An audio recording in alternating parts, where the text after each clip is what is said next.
How you doing? You're listening to Cathal Irwin here of advsafety.com. Today we're just reviewing our Chukka boot, standard Chukka boot. The Chukka boot is probably one of the oldest safety boots out there. It's probably become, let's say, one of the most copied. There's so many variations of it, but the standard Chukka boot is this type of boot. Generally, a Chukka boot is an entry-level boot. It is a price point boot. And what I mean by price point boot is it's probably the most economic boot in the safety range. You shouldn't be paying over 20 euros. You should be paying 20 euros or less, or a fair bit, substantially less, for a Chukka boot. Okay, so what makes a Chukka boot? A Chukka boot. They have a steel toe cap, steel plate in the sole. They're S1P. S1P means that it has a steel plate in the sole and has a toe cap, a 200 joule toe cap, but it is in no way waterproof, and that would be the case, or water resistant. So, who can use a Chukka boot? Chukka boot can be used by anyone. Okay, so what makes a Chukka boot a Chukka boot? I'll just review some of the information on it. Okay, it's buffalo leather, so in fact it's a good hard quality leather. I suppose the downside of it, it's because the sole is, I'm not exactly sure the type of plastic the sole is made of, but if you look at it, it's quite rigid. I wouldn't like to be walking in it all day, every day. But there's definitely a market for them, and we do sell them out there, and that's the type of business they are. Let's look at the insole. I always like to look at the insole because it gives me a good guide to what not a bad insole, a foam insole. I've seen worse insoles in deer boots. So it's a foam insole.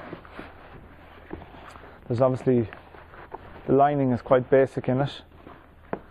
So you can see it again, it's just a nylon lining.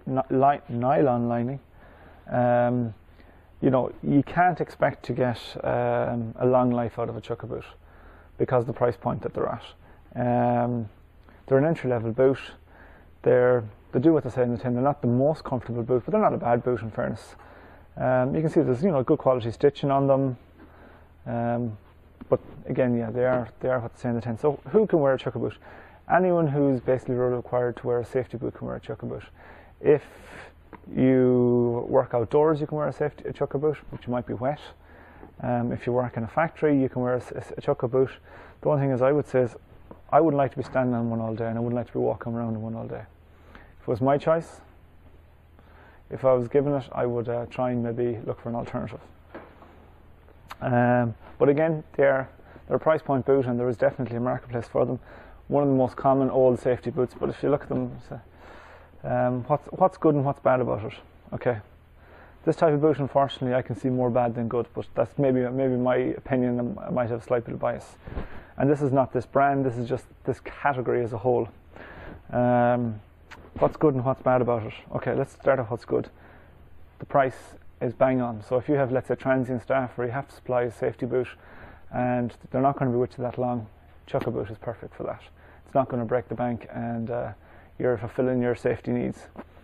Again, there's a steel toe cap, a steel mid plate. It's well stitched on the side, good hard wearing buffalo hide leather. What's bad about it? It's not the prettiest. I don't like this type of leather. Very rigid sole, metal toe cap, steel mid plate. Not the longest hard wearing, not the most comfortable, not waterproof, not the prettiest. So in my opinion, there's more negatives than positives, but again, it's like everything, it has its place in the market. You're listening to Cathal Irwin of advsafety.com, and thanks for listening. If you have any comments, please click on the link below and it'll bring you to our Facebook page where you can post a comment on it. Maybe you agree with me, maybe you disagree with me, but we'd love to hear your comments. Thanks very much for listening. Bye-bye.